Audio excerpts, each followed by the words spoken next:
Come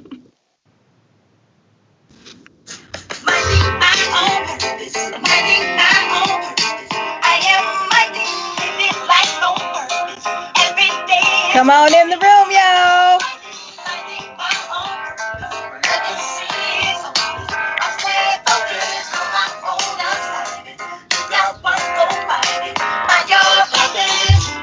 Hello and welcome to the Minding My Own Purpose podcast with me, Cherie Patrice.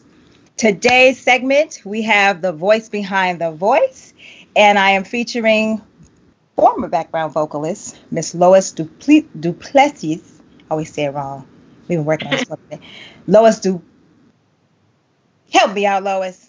Du Plessis. Du Plessis. We have been going through this forever. That's your fault, because you let me get away with it 10 years ago to not learning. Right.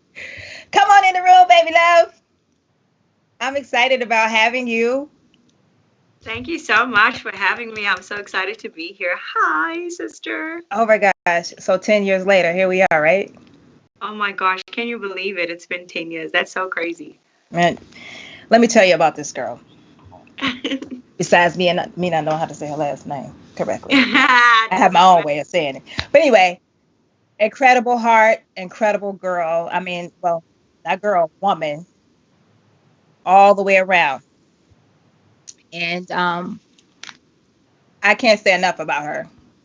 I'm gonna let her tell her story. We just decided to come together. We kind of catch up with each other periodically. We talk maybe once a month, maybe once every 2 months, check in on each other. And from the day we met, we bonded and clicked. So we've always kept in touch with each other. And I just wanted to share her heart with you guys.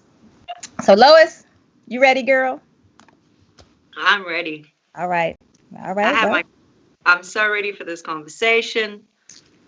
What does your cup say, my friend? It says, for I know Come on now. I have for you, saith the Lord. Hallelujah. Plans to prosper you and not to harm you, but to give you a hope in the future. That's good. That's good. I think we've been holding on to that for like a long time. Yeah. Well, I got a cup too. What does your cup say, sister? You know what it says. We're doing it right now. I got my second cup of coffee, which I only drink one. But I want to talk a little bit about how we met. I have my perspective. You have your perspective. Let's go with yours first. Okay, so first of all, thank you for having me today. I am so honored. For anybody watching this, you guys need to read up on Cherie. She is phenomenal. She is one of the best in the entertainment industry in terms of music. Because I got to brag about you. I can't just be on here and just pretend like... This is supposed to be your moment. So anyway, I'm just going to say that I was so honored to meet Cherie. When I first met her, I did not know who she was. But I remember we were both introduced to each other through Israel Houghton, who was my boss at the time and still is to a certain degree. I'll always be a part of New Breed. That'll never, ever go away. I'm just in South Africa at the moment. But that'll be family to me. And that's how we met. And we were, what year was it? Deeper? 2010. 2010. It was anniversary. So it was 10 years for that year that we were celebrating, and I believe he had brought a bunch of different people together that year. Yes. Everybody was there, and so he wanted everybody who had ever been a part of New Breed to be a part of the conference here. And Cherie sang on Saturday Never. No, that wasn't you. You sang on. I wanna thank you for letting me be myself again. Remind me to come back to that. That came back to get me. First of all, she remembers. So she sang on that, and she also sang on another song, but I can't remember it right now. But anyway, Mr. H loves your voice, and I remember talking about your voice and how excited he was for you to be a part. And so that's how we met. We got introduced to it through Israel. and we met at the conference and we connected instantly. It was it was like, what? This is my soul sister forever. Right. We talked on the phone though, because you were handling some admin stuff too. You're pretty like multifaceted there, ma'am. Well, I mean, you were handling it too. Big ups. Yeah, I mean, we did quite a bit of we all played many varied roles in New Breed, whether it was behind the scenes with conferences. We would help with organizing the conference. My passion is obviously video, and so I got to be a part of the team that did the conference news, the production, stuff like that. So that was my passion, and just overall organizing. There was a bunch of us that lived in Houston, and we got to be a part of organizing the conferences. And I think I was the one that reached out to you. You did. To tell you that you needed to, that Mr. H wanted you to come. That was a part of my job, was reaching out to people and inviting them to come. So I'm so happy. Here we are 10 years later, and we thank goodness for social media. I think at that time I had moved back to Chicago for I think I was there for 4 years, and just out of nowhere I just happened to get a phone call and a message at Facebook. Hey, we need you to come down. I was like, wait, what? That was 10 years later. So 10 years ago, Nick Cooper had pulled, of course, Nick, right? Great. Yeah. Right. He recommended me to go. Elfie. All right. Sorry about that, y'all. Technical tease. All right. So he had called me. Oh, you called me. No. Nick called me to come in and sing background. And that's where I met Daniel Johnson with his crazy self. And Tata Vega was in the room. I was like, okay, this is good. Tommy Sims was in the room. And it was just Crystal Murden was I was about to faint. Crystal Murden was in the room. And we were all there to sing on Israel's new record. And I think this was before it was New Breed. So we had a great time. It was so much fun. And next thing I know, he's like, can you sing the solo part right here? And I was like, me? Oh, okay, yeah, sure. I didn't think any more about it. And that was 10 years ago. So going back to deeper, Israel found me to come sing in the session. And he flew me out to Nashville, Tennessee. I'd never been there. And I got there, and, the whole crew was there. And they all started singing this song. And I'm like, what are y'all singing? And it didn't register to me what they were singing. And they were singing, actually the other part. And I was like, what are y'all singing? And Israel was like, oh, so you really don't remember. And I was like, what are y'all singing? He was like, the song that you sang on the first record. And I felt like this. I was like, oh, I'm just really hoping that you are not thinking I'm being a diva, because I really don't. I didn't remember at first, and then it came back real quick, but that was 10 years ago. Yeah, so that's because you stopped making records. Oh, it was like, oh, excuse me. Okay, well, I was like, no, really, it's not like that. But so we knocked those out, and then he was like, okay, what can you sing on? We did Love God, Love People. It was Aaron Lindsay. That was the first time I met him. We knocked that out. Right, Love God, Love People, and then I sang on 2 other songs, it was fun. So anyway, I hadn't met y'all yet, and I knew there was a New Breed, but I had met any of y'all. So when he called me for the conference, I was like, well, I remember being there and was just waiting for New Breed to show up. Like, are they coming? No, y'all weren't coming. So finally, when I met you, it was just an automatic kindredship, and so and a sisterhood that was formed immediately, and it's gone on for years. So just checking. You come to Chicago and say, hey, come sing with us. So I think we have a couple of pictures of us at the actual conference. But I remember a lot of us was there. It was people I hadn't, Melanie Daniels, just a gang of people I hadn't seen and didn't even know that we knew each other.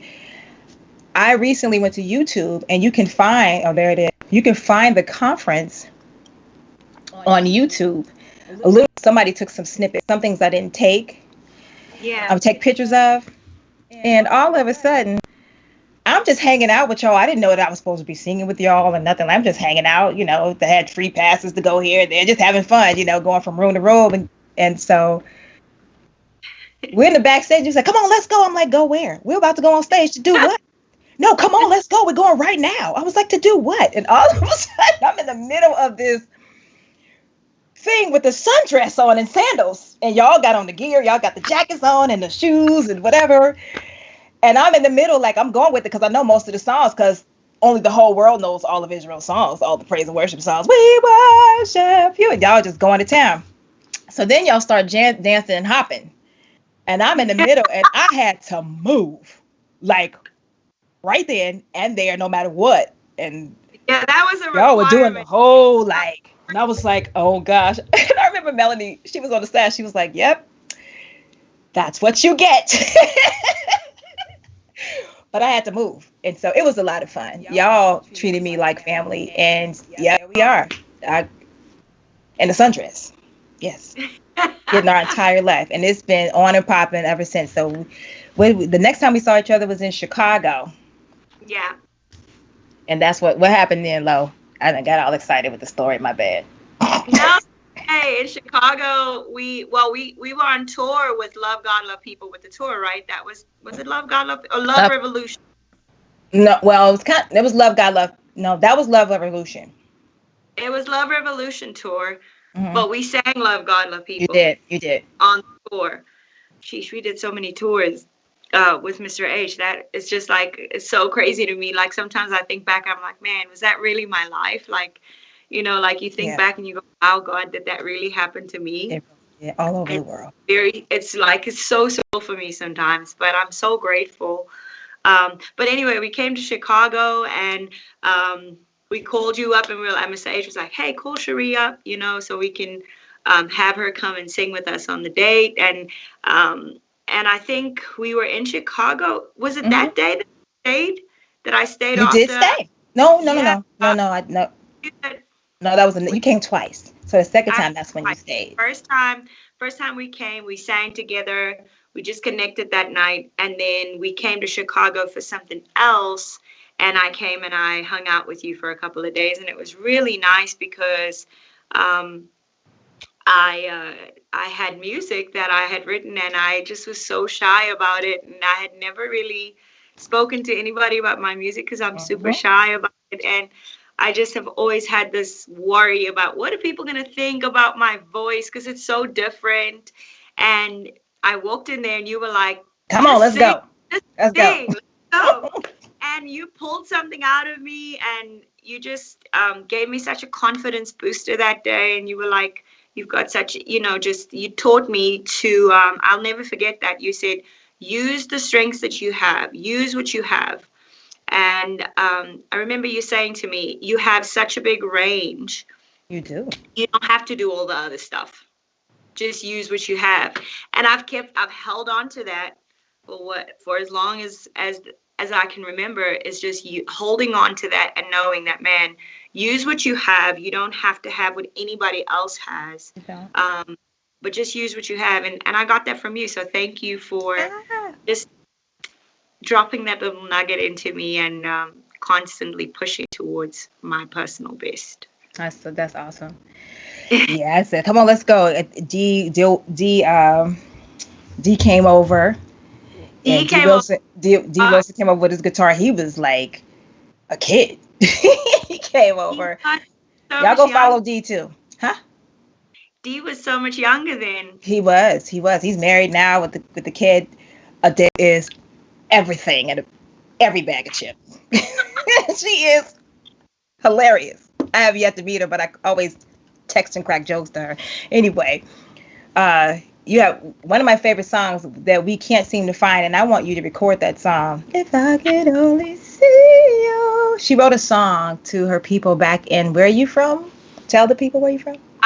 I am currently and from Johannesburg, South Africa. I was born in Johannesburg. I grew up in a very small town called Naseret in Middelburg, Mpumalanga.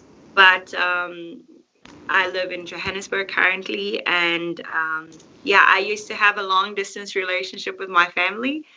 And so I wrote a song called Love in Time Zones or Time Zones. I'm not sure what I'm going to I love that song. But yeah, do you want me to sing it? Is that just a little bit? Just a little bit. Oh my God! I wish Dee was here to play the guitar. Okay, so it goes, you say good morning, and I say good evening. I say I'm sleepy, and you say I'm only waking up. We have love on a different time zone. Yes, come on now. I say it's winter and you say it's springtime. I say I'm freezing and you say the sun is shining bright. Come on now. Love on a different time zone. What part? If only I could see you. If only I could touch you on your face. If only I could hold you once again, like before.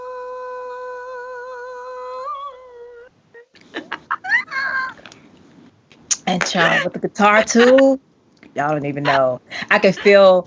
I think what I love so much about it is that you sang it so passionately, but so gently, and I could feel that you really missed home. And I was like, wow, what is it like to live in South Africa? Because we're all the way over here. And you, please tell us the story of how you met Israel and how you ended up on tour with him.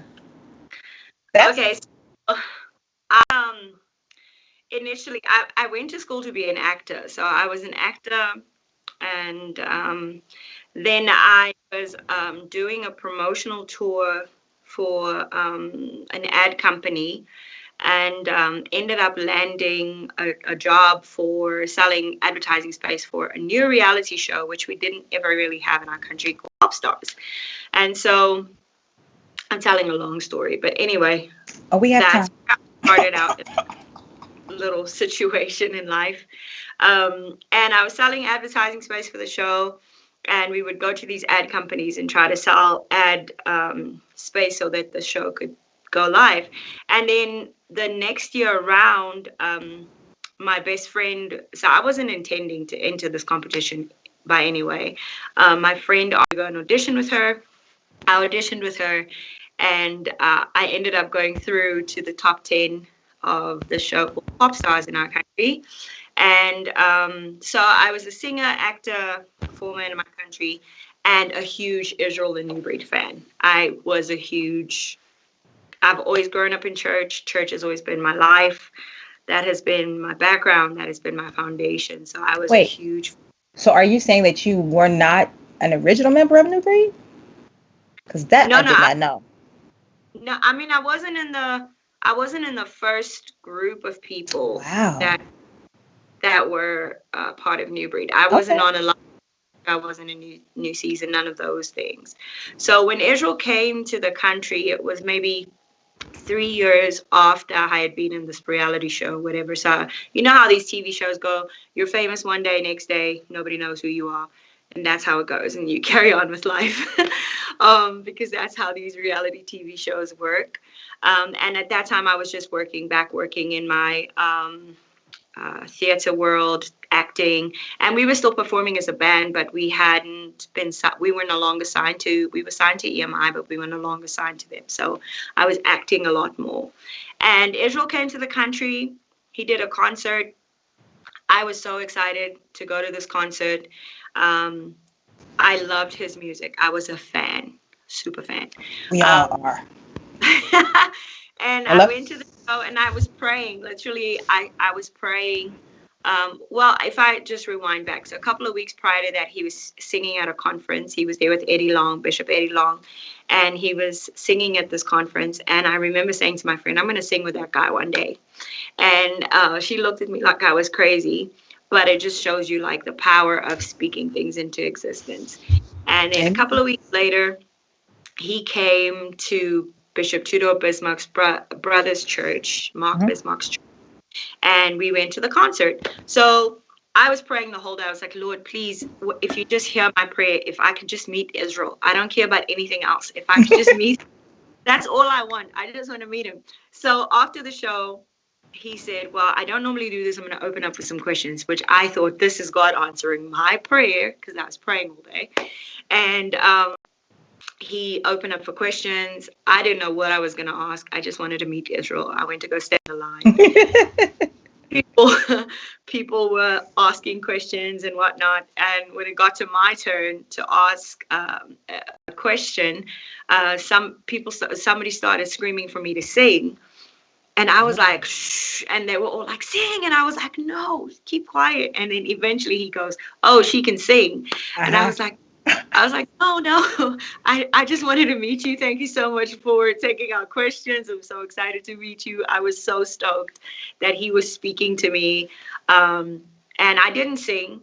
And I just said, well, thank you so much for your time. And we've heard that you're planning to work in Africa. How can we get involved in that? And, he was like, we don't do auditions and stuff, but we'd love to stay connected with you.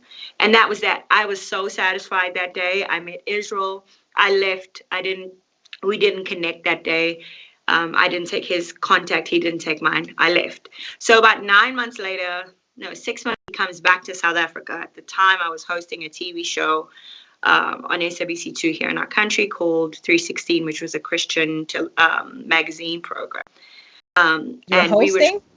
Like in television or radio? Television. Come on, TV. Yeah. Yes. So it was like a Christian magazine program, and we were trying to get Israel as a guest on the show. So I'm trying to get Israel because he's here in the country. Okay. He's looking for a girl that asked a question at his concert. So it was really weird because I was trying to get a hold of him. He couldn't get a hold of me. He was looking for this girl that asked a question. And then finally, when he was in Zimbabwe, Bishop Tudor Bismarck, which the church that we were at was in Johannesburg, was at his brother's church. They called someone from Zimbabwe to find out who this girl was. And that's how we reconnected. And they got a hold of me. And they were like, well, the day you asked the question, we knew that God wanted you to be a part of what we're doing. And I was just blown away. And my life changed forever after that. The story goes on, but that's the short version. Wait, so how long did it take for you to pack up your things and leave? Because when it's God, sometimes it just happens like that. You just got to go. The queen of that all day. So we officially met 2006, August 2006. And they invited me to come for Thanksgiving and Christmas, just to come for a holiday. Okay, that's nice. And I was so excited because I'd never been to America before, and I'd never, it wasn't really a goal of mine to go because I really wanted to do well in my country in terms of my career in acting. But then I wasn't even thinking that I was, I packed my bags for the holidays and packed literally for a month, and I never came back. Yeah. That's how it goes. Yeah. So when I went, they were like, we want you to stay. And it was a really hard decision for me because I had already committed to another theater production. I had just finished one. And like I said, I was hosting a TV show at the time. And it was a very difficult decision for me to make because I was wrestling with the fact that I had committed to something. And Israel was like, well, God is bigger than that. When it's time for you to. Right. He was like, it's simple. God is bigger than that. I was like, it's not that simple, sir. And that reminds me of something. Go ahead. Yeah. So it took me a couple of days. I think I made a decision. My flight was on the 3rd of January to come back home. And I made a decision on the 31st of December that I was staying. So, yeah, that's how it happened.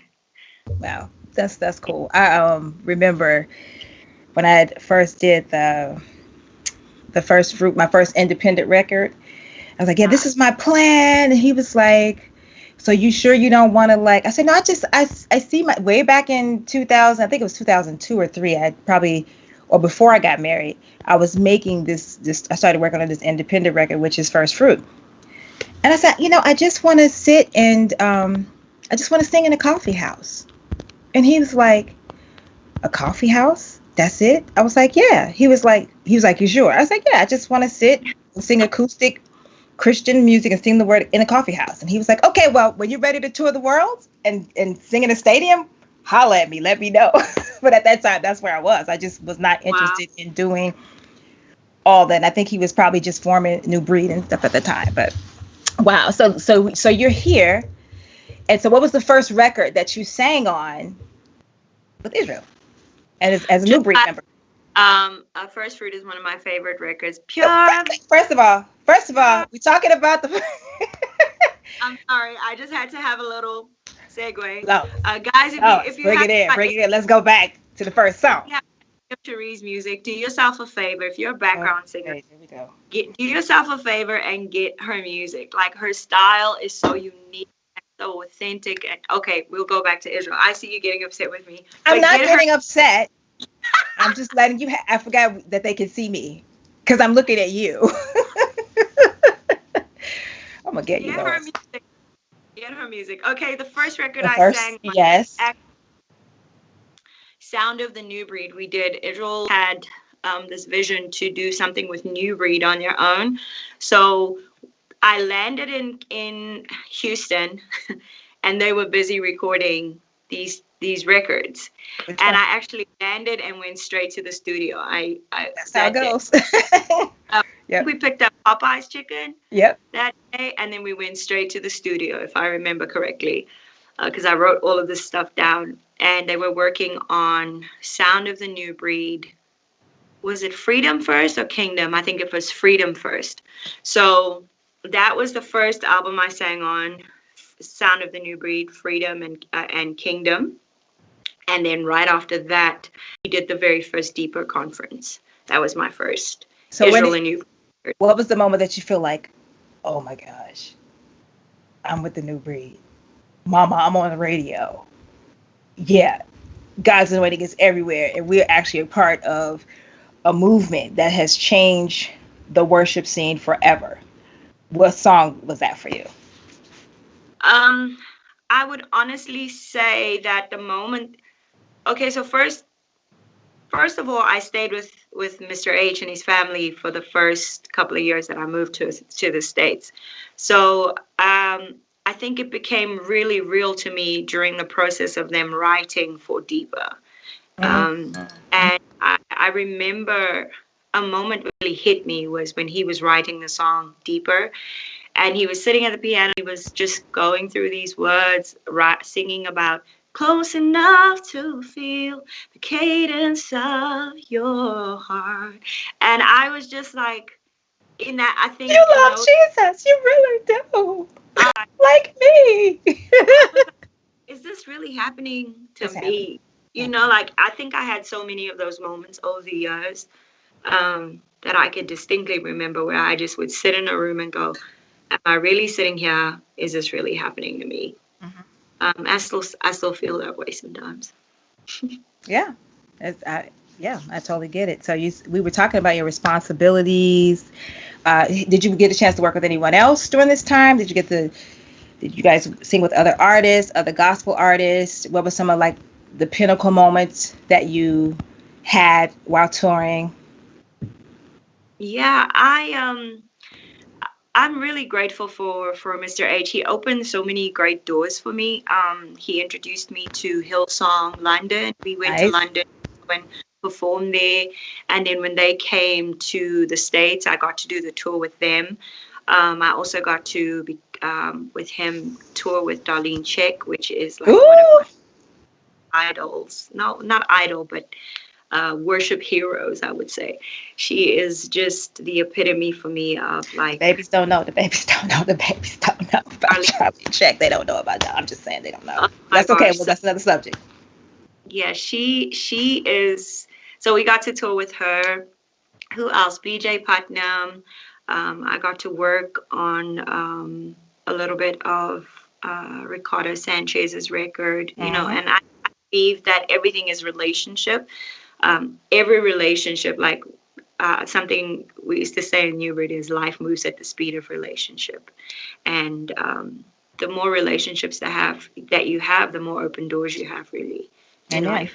Yeah, that's true. I'm really grateful for that foundation that I had. I am grateful that I was able to get all of those open doors because of New Breed and Israel and New Breed. I'm grateful for that.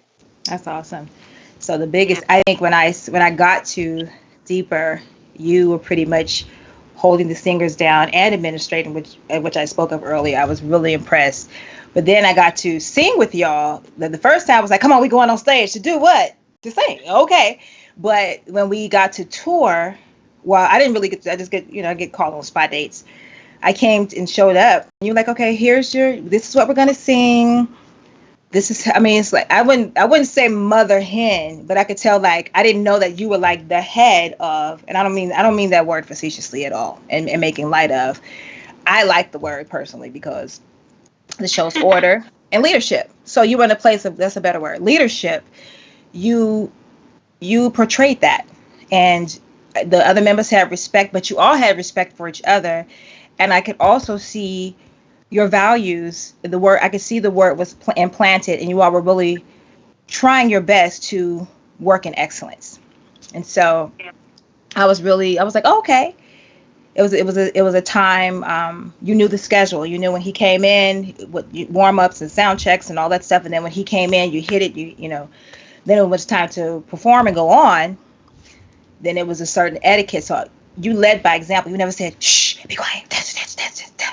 And we're chatty and we have fun, but you just had such a presence and an aura, like, it's time to work. Let's go. And I know what that is, but I hadn't had that experience a whole lot I didn't have a whole lot of experience in the gospel arena at all. So and actually that was my first conference I had ever gone to. I had never gone to a conference before, because I grew up and all of that, and I just never really wanted to be a part of that at that time. That's a different workshop. We won't go into all of that, but it was a great experience to just be a part of that and see the order. So anyway, we go in, y'all knew your parts. And I sang alto with you, which was fun. You were so loving to me. You gave me a mic. I don't think I had in-ears or anything, so I had no idea what was happening, but we had a grand old time. So that was our experience. So we'll fast forward to transitioning. And I wanted to know what your biggest takeaway was when it was time to transition, because I remember you called me and you said, hey, I'm going back to South Africa. Oh, not only that, I was like, hey, Lois, guess what? Guess who just moved to Texas? She was like, no way. Well, guess who's leaving and going back home to South Africa? I was like, no. So I made it a point to come down. I had never gone to Houston before. I drove down to go to your goodbye party. And I remember seeing a picture of that. And it was like South Africa everywhere. I know that there were some people who lived in Houston that had come to the party. So there was a certain type of music playing and food and dancing, and I could just feel the culture. And your beautiful jewelry. There we are. Hey, the beautiful jewelry. I cannot tell you how many times, Jazz, come on now. We already had a fit about the pronunciation of this, because I'm from Chicago and I have an accent, and I make up all these names for different people and the way I'm going to say your name and the way I'm going to say your product too. But great. First of all, yeah. So there's a display of jewelry. So y'all see that right there? Ooh, see, she had me. I used to. I made all of those guys. What? I said I made all of those. You made all, girl. It was together. You hear me? And I met Tiff. Tiff was holding you down. Hey, Tiff. Was holding you down. You had your card. Y'all see the picture there.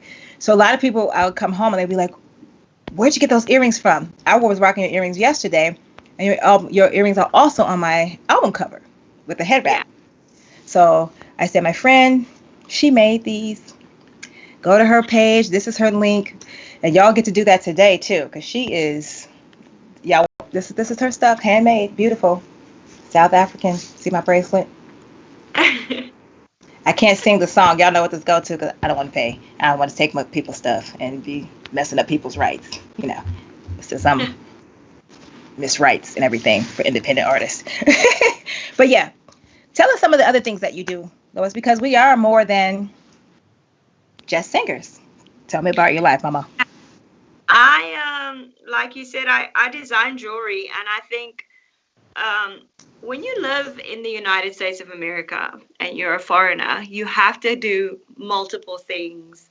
And I'm not saying this just as a foreigner. I think everybody has to work really hard.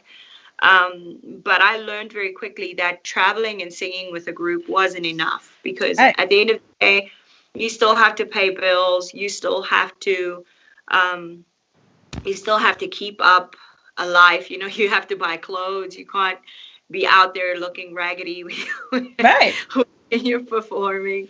So I did many things. I worked in the admin office for a while with New Breed. I hate administration, but it was a job. I was really grateful for that. Yep. I waitressed for a while. I worked at a laundromat. I worked at a coffee shop. I babysat a lot. I started a cleaning company, and I was like, oh, I'll clean for you. I remember that. Be able to do anything and everything. So I started a cleaning company, and then I realized that I really love working with my hands. And I think we went on a trip, and I saw somebody wearing really beautiful earrings. I think we went somewhere in Africa. I think it was Uganda. And I saw these beautiful earrings, and I was like, I can make those. And literally that's how it started, because I had been collecting fabric for years, because I always wanted to design a line of clothing. I always wanted to do that. And I never ever got to it. So I would just collect these fabrics all of wherever we went, whichever country we went to. Mm-hmm. And then when we went to Uganda, I was like, I couldn't do this. So initially I was going to do purses. And when I saw this jewelry, like, my mind just changed. And that's how I started making jewelry. And and I just started. I tried a couple of things. They failed in the beginning. And then I just kept working at it and getting better and better at it. And I'm really grateful that it's something that I do on the side. And you guys can check it out. It's Deanne Juanita on Instagram and Facebook. And you just DM me for purchases, because I'm busy working on my online store as we speak. It should be up. Oh, wow. So let's talk about that name right there. Come on, tell us about it. You were telling me a story. I said, oh, you got to tell the people about the name of your line and how you thought it was. Go ahead. I'm not going to tell. Okay, so my full name is, my family calls me Lois. Oh, wow. I didn't know that. Yes, my family calls me Lois. Lois is spelled Loilyce, which is. Oh, wow. But my name is Lois, which is Lois. But my dad is Afrikaans and my mom is English. So my family called me Lois growing up my whole childhood. But whenever I was at school, my teachers would call me Lois. Mm-hmm. And I would say to my mom, but Mom, like, I'm super confused. Like, what is my name? Is it Lois? And she would go, it's Lois, but your dad called you Lois because that's how he pronounces it. So I was like, oh, okay. What is it? What is it actually? So when I finished school and I started my career, I decided to go with Lois because I felt like it was easier, because people would know my name really badly. From Louisa to Louis to Loisa, it just was a butchering of. My family calls me, and if people call me Lois, I love it because that's my home name. But like when I went into the professional career, I stuck with Lois. My second name is, so it's Lois Deanne Juanita Du Plessis. Du Plessis. One more time. Lois Deanne Juanita Du Plessis. It's not Du Plessis with the S on the end. No, the S is silent. Okay. So, that's all you had to say. Du Plessis. Now I got it. There's no S. Du Plessis. How do I know you for 10 years and not know how to say? You'd be like, no, don't worry about it. No, we train the people to say your name. Okay. I appreciate you just for keeping your accent. Hello?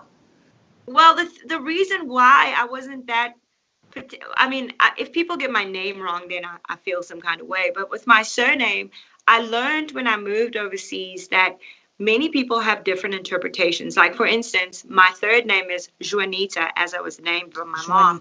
When I moved to Texas, Juanita. And listen, all my Mexican family, they were like, Juanita. What's up, bro? Like, and all my Black American friends, they were like, Juanita girl. And I was what's up? And I was trying to be like, oh, guys, it's Juanita. So I just decided, let everybody be themselves. Let them speak your name the way that, Nelson Mandela says, if you speak to a man in his language and you speak to his heart. So like, I adapted that, and I was like, well, however people call me is fine. I used to be really particular about it, but I really hate it when people mess up my name because it's 4 letters. Oh, the lowest part. Okay. Yeah. You were very forgiving. I didn't realize until we were just kind of going on everything, and then I said Du Plessis, and my husband, because he's from New Orleans, and there's like a lot of French. There's a French origin there. He was like, "That's not how you say that." And I was like, "So I've been married to you for 17 years, and we almost know her. You're not gonna tell me? You didn't tell me that's not how you say it." I didn't even know it was a French surname. I just thought it was a South African surname because it's a very common South African surname. Until I was in New Orleans and they were like, "Oh, you have a French surname," and I was like, "I do." You do. Okay. Well, I heard you say something about the different jobs. A child. Let's keep it 100. This transition, the transition of the money that we used to make touring and doing singing records is not the money that we make now. No. That's a whole different workshop. But I just want to be honest about the transition. And I think that you and I, we've had our moments of tears on the phone. I called you from the Starbucks coffee shop. Miss Dove Award winner had to be, I won't even say humbled. It was just a humbling process to remember the worth of work and the value. That's a whole different workshop. But I remember I called you from Starbucks on my 10-minute break, and you called me and you was at the cleaners. You was having a bad day too. It was like, what happened to our lives? Like, what happened? But I'm just grateful that we're here. And I still kept pressing. Like I started that process, doing a lot of therapy and church and counseling and, good counseling, good sisterhoodship to pull me through and deal with some hard issues to realize that what our experience really didn't have to do, or our accomplishments were not who we were. So I was just wondering, we talked about some of it, what you could share with some of the background singers that want to do this for a career, the reality of it, the takeaway, the pros and the cons, if you have any advice for them, and share some etiquette, because you definitely display etiquette. A lot of us don't know when we go on tour. This ain't the time to be selling your CDs, and well, back then it was CDs, but this ain't the time to be, maybe you could slip a business card or two, but this ain't the time to be doing auditions at, the artists. Go and talk to me. I won't do it because they're not gonna be mad at me. Okay, I'm just saying. Man, I learned so much along the way in terms of etiquette. I'm grateful. I think the first thing I would say about background vocalist etiquette is coming low. Not that you're lowering yourself as a singer, but like know your place. I think a lot of people want to be the star, and like if you're working for the artist, just like decrease. God will increase you at the right time. Yeah. Just be in your place, be in your position, be ready when it's your time to be called. And I think that's the biggest thing I would say is just know your place and know your job. Know your place and job. Does that count for being a worship leader too? Because that you are. Yes, being a worship leader, oftentimes we become so offended when the pastor says, well, I don't want to hear this or I don't want to hear that. And ultimately, like if you're not serving, it's the same thing, because you're serving the vision of the house, right? Yep. And I think of it the same way with because Israel and New Breed was ministry for me. It wasn't just another job. Awesome. You're serving the vision of the house. What if you don't know vision, if you don't know what the vision is, if you haven't bought into the vision, then why are you there? Right. Why are you there? Are you there for your own agenda? Are you there to just get a mic? So background vocalists, I think it's definitely difficult if your only intention is for you to get your way up to make your own music, because it's not that easy. It's a lot of work. Is there a difference between worship and a background singer? Because sometimes that could be a little tricky for me too. And when that's your profession, do you have is there a difference for you? Like what is the difference? Yeah, there's definitely a difference. I mean, if you're a session artist, there's a certain professionalism that comes with and knowledge and skill that comes with presenting yourself. And I think this is a debate that people are having around the world right now, because as musicians, we've always been overlooked and not appreciated monetarily. And so people will overlook you because, oh, you're just a singer. Singer, right. Oh, Well, actually, if you want to be honest, like, we actually are the front line. Do you feel a certain way about musicians being paid and singers not being paid? Or should you be paid as a worship on the work? See, there's team, there's serving, there's a whole lot of fine lines that you kind of have to. So do you, from the travel that you had, did you see a difference, or being on the team that you were, was there a difference made between the singers and the musicians? I think there'll always be a difference, and I think I came to the point where I made peace with that. Yeah. Because it's a different skill that you bring and that the musician brings. You can't compare yourself to a keyboardist. Can you play all the stuff that he's playing? Uh-huh. Can you program? Can you use Ableton? Can you do all of that? So you can't really compare yourself. I'm not saying, but also you do bring something to the table. So know your worth and know your value and know what that is. And I think that's what's often lost, is that we don't know our worth. Right. Oh, yes, Lord. It takes a long time to get there. Man. Woo. Yes. That's a different workshop. Man, oh man. Just accepting whatever we're given. And I think once you've worked a little bit in the industry and you've gained a catalog like you have, because we haven't all gained a catalog. I mean, you have a whole catalog. Excuse me. I need to send you a sheet of what not to talk about on the Mind of My Own Purpose podcast next time. Hello. I think you should know your worth, number one. Yes. And come in low and, just, I think, okay, so just back to the question before I lose my train of thought. So for worship, I think it also depends on the house that you're in. Yep. What is the condition that you were brought into the house on? Yep. Were you brought in as a worship leader with a full-time job, or were you asked to serve? I also think that we all can use our own discretion and say, because I served at my church voluntarily for 6-7 years, maybe 5-6 years, but because we were building a church from scratch, so I knew the dynamic, that I knew that my pastors were not able to do that. We were all volunteers, all of us at the time. So I think it depends on how you were brought into a situation, and I think more honest conversations need to be had in terms of that, going forward with worship leaders, musicians, and pastors. I think once the conversation is had, then your feelings don't get hurt, because now you know what is the expectation. If you're not full time and you're going out and doing gigs, your pastor can't necessarily be upset with you, because that's, you know what I'm saying? Like, that's you need to still earn a living, because singing is our job. Whereas some of the volunteers that come and sing are accountants. This is just really a voluntary thing for them. I think conversation is the most important thing. Whoever you're serving under, make sure that there's the clarity between the two of you. Conversation is everything. In many instances, I had to learn that the hard way. And I think the church that I attend now is amazing. My pastor is actually a singer and a professional singer. He's toured all over the world. He has a heart for the musicians and the singers. He understood that.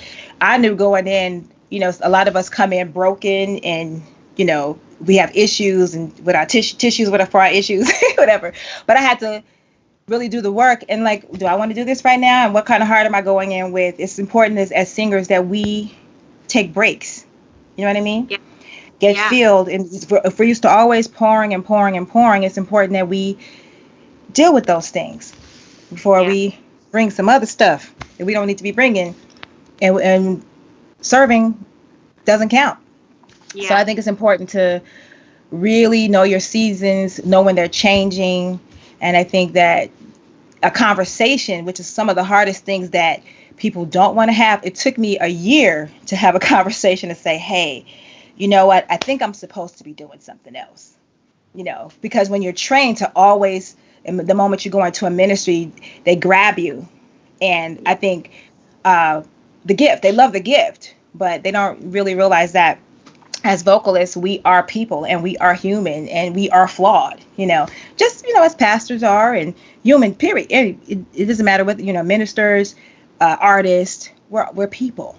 So anyway, it's a different workshop. I just want to talk on that a little bit because these are some of the things that some of the vocalists we go through, like, should I sing in church? Should I sing secular? Should I, we're talking 30 years in of this, back and forth, like, Save meant this or Christian meant that, but that's a different workshop. Anyway, I just wanted to, I'm sure that some people have some questions for you. Anybody? Let's see who we got over there. I see Sharice. Hey, Sharice. Hey, Michael, Boyd, and Tina, Chris. I can't see. Wait, let's see what's happening over here. Anybody have a question? Anybody want to type one in down there? That I can see. At those questions, I just want to say, I think being a part of the entertainment industry outside of church is also a calling. Yes, it is. Come on now. You have to be called to as a child of God. You can't just be, you can't just decide, oh, I'm going to go and sing secular music. Like, if you're not called to it, you will burn out and fall, and it will eat you up. So as a child of God, that has to be something that you're called to, and you have to be a light. Right. Exactly. Know all about that. Yeah. So, yeah, go ahead with the questions. Yeah. Anybody have a question down there? Let me see. Let's see. Fred is on the line. Hey, Freda. Hey, Leisha. She calls me Auntie. I'm okay with being called Auntie now. Who else can I see? Keith, Joel. Love, Wiley, Val. Hey, girl. Jana. Anybody have questions? Nobody. No, I can't see them, and I'm sure on YouTube they do. I don't have a whole team yet to get all this stuff in here, but are you having fun? I'm having fun. I'm having fun hanging out with you, and I wanted to ask you, can I ask you a question? You don't have to spend it next time. You cutting up. You cutting up on the show. You cutting up. What's that? Please, one question for you. What's that? What was two questions. Twofold. One question, twofold. What was your favorite moment starting out as a background singer? And because listen, you've worked with Whitney Houston, so I'm already like I'm a Whitney fan. Who was the person that you most enjoyed working with in your career in terms of people that you looked up?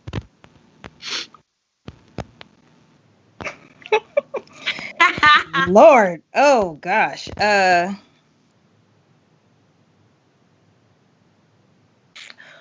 Okay, the go-to is, I haven't thought about it a whole lot. I think my favorite moment in recording, and we didn't know where this record was going because we were both working on our albums at the same time. It was the Brandy record. So that was a lot of fun. And I didn't see Brandy a whole lot, like a lot of demos and stuff. But we worked really hard on that record. And Keith Crouch is like the producer that I was working with. That is the nephew of Andre Crouch. Which was like king in our house growing up.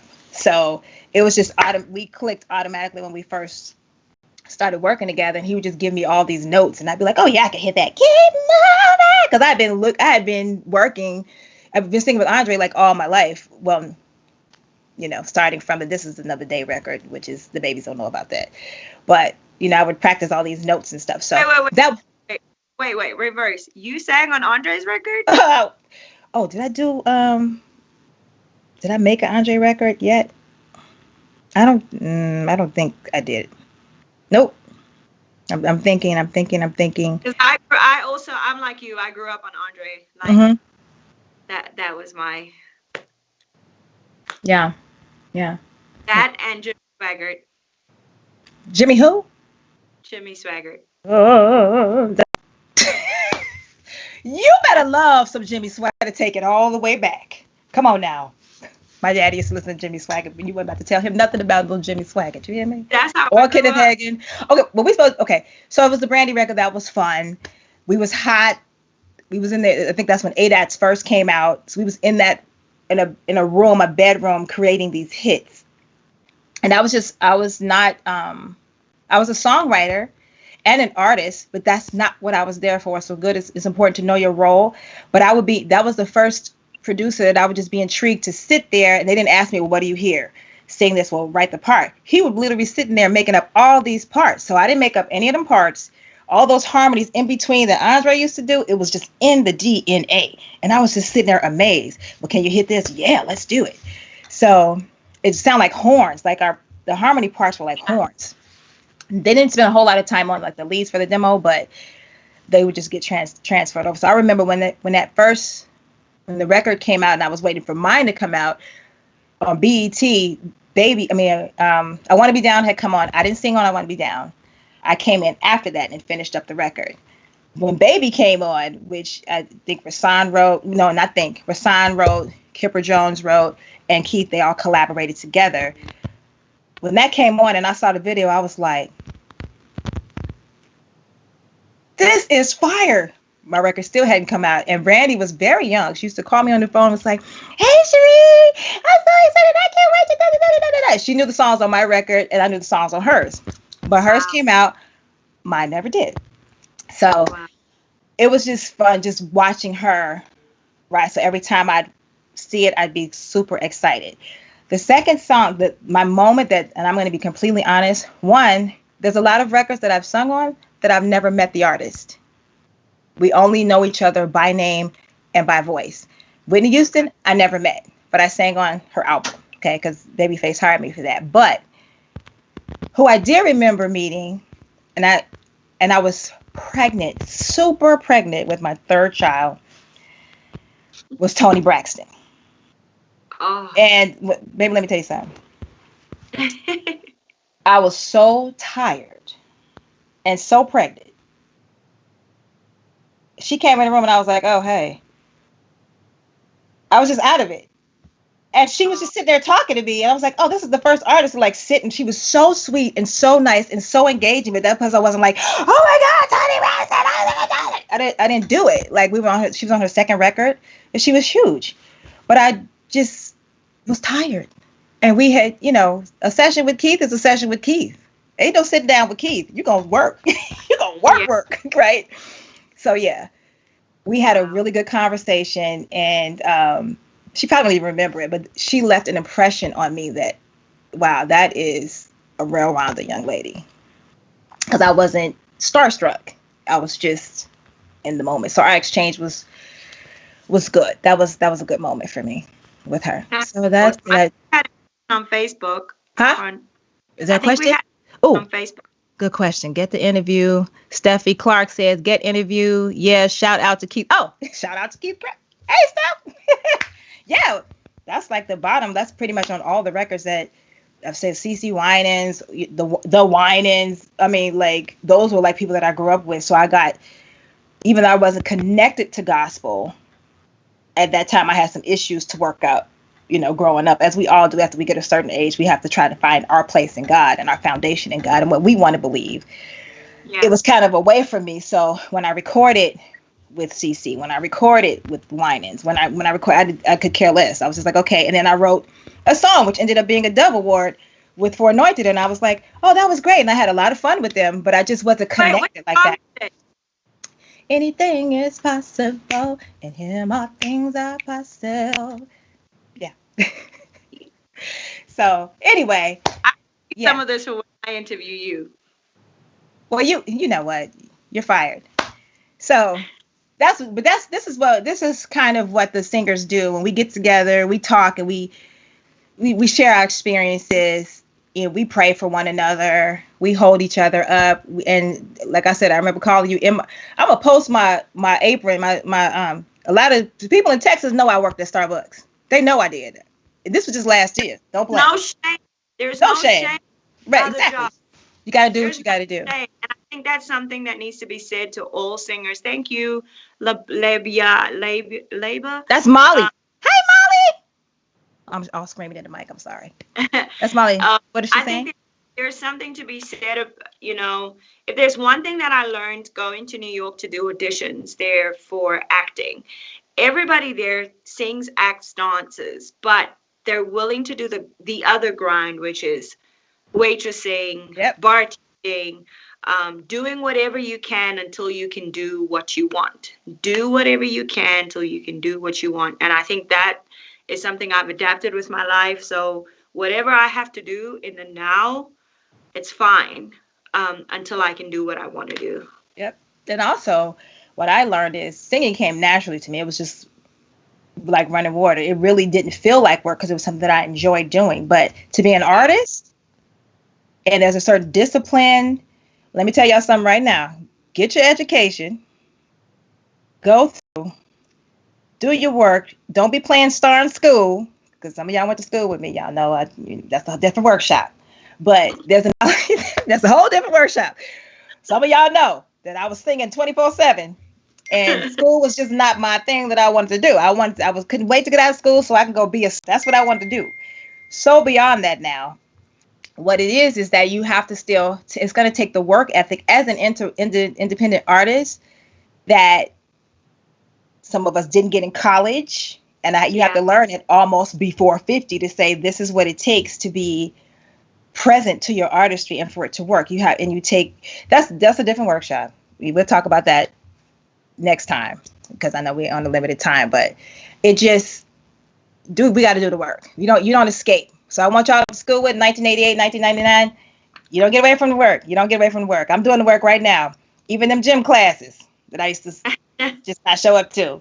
I ended up having to train still, So you got to put the work in, and the spiritual work too. You got to stay grounded. You can get lost. And I just thank God for just keeping the both of us. Even the artists that we've had, we've worked for. A lot of us are still here, but a lot of us are not. And so people are like, why you always celebrate 50-30, 50-30? Because you haven't walked them out in my shoes, and you don't know why I'm celebrating. We are still here. We are still here with purpose, and just now discovering our purpose. So, and it was never about being a star. It was never about selling 1 billion records and whatever they have going on now on social media and stuff like that, which I left a post about earlier. It's bigger than us. And so we can be very myopic as artists, very me. But I'm now coming into it's bigger. It's bigger. I released a single, but here we are. I'm like, we should put a platform for all the artists. This is great. And I don't know if y'all know it or not. For background singers, there is a page for background singers called Team BGV. Go sign up, please. It's a whole community over there. Go love on the people and let you know it's all types of generations. So, Lois, you have been amazing. Thank you. I want y'all to. Okay, so listen, y'all know this is the whole COVID-19 thing, and everybody's pretty much shut down. And I do think that we're not above industry people, or musicians or creatives are not above others. Yeah. Let's be clear about that. But this is our livelihood. And I think that we have taken a huge hit on our salaries and things that we've been being paid as to perform. So I have Lois's single that we had worked together on the website.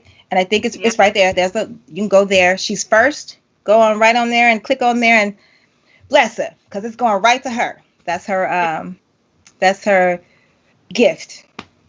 So y'all be a blessing to her, and just buy her single. Buy single, which is out. You know what? You're not getting it. Buying it as well, because we work together in this. We work together. Yeah, so you buy Cherie's single. Well, I guess it's you though, not myself. And gotta sell me, I sell you. That's how it works. Here's the deal. Everybody knows a musician. We're not working right now. Yeah. Send some love. Y'all know how this is. Music makes the world go round, and it really does. It really does. It is healing. God speaks and ministers through music. All types. So don't forget the creative. Show some love to the creative. Even the ones that that aren't on this platform. Show some love to them, because it's hard for all of us. Yep. Yeah, it is. All right. Well, it has been so good having everybody join us today. Do you have a website for your jewelry? It's just Deanne Juanita on Instagram and Facebook, and I will, if you guys follow me on my personal page at Mm-hmm. J Du Plessis on Instagram and Facebook is just Lois Du Plessis, and Twitter is Lois Du Plessis. But I'll be posting as soon as. I was a kid that used to tease me and go 2+3, 2+3, 2+3. Oh, that's so good too. 2+3, Du Plessis. Yeah. Ah, now as an adult, I got it. I've gotten over the bullying, and I'm just like, it's the easiest way to remember my surname. Just say 2+3, Du Plessis, 2+3. It's easy. Let's see. I love that. I got it now. Go to her page, get her jewelry. It's amazing. Show her some love. Thank you. I want to shout out to my husband, Nye Brown, who did all the lighting and the production, all the pictures y'all seeing up there. I got to give it up for the King B. All right. And Ophie, my girl, she's co-executive producing this thing with me. Thank y'all so much. And we have some very exciting guests coming up for you next week. You'll find out who that is on tonight. Y'all make sure y'all follow Lois Du Plessis on Instagram, on Facebook, on Twitter, and on, you have YouTube, Mama? I do. Come on, YouTube. Going over to YouTube. That's right. And come on and visit me at Cherie Patrice. That's 2 R's, 2 E's on Instagram, on Twitter, on Facebook, on YouTube. And come on and see our website, to the website, www.cheriepatrice.com cheriepatrice.com/shop-1. Come on over and support independent artistry. I love y'all. Mwah.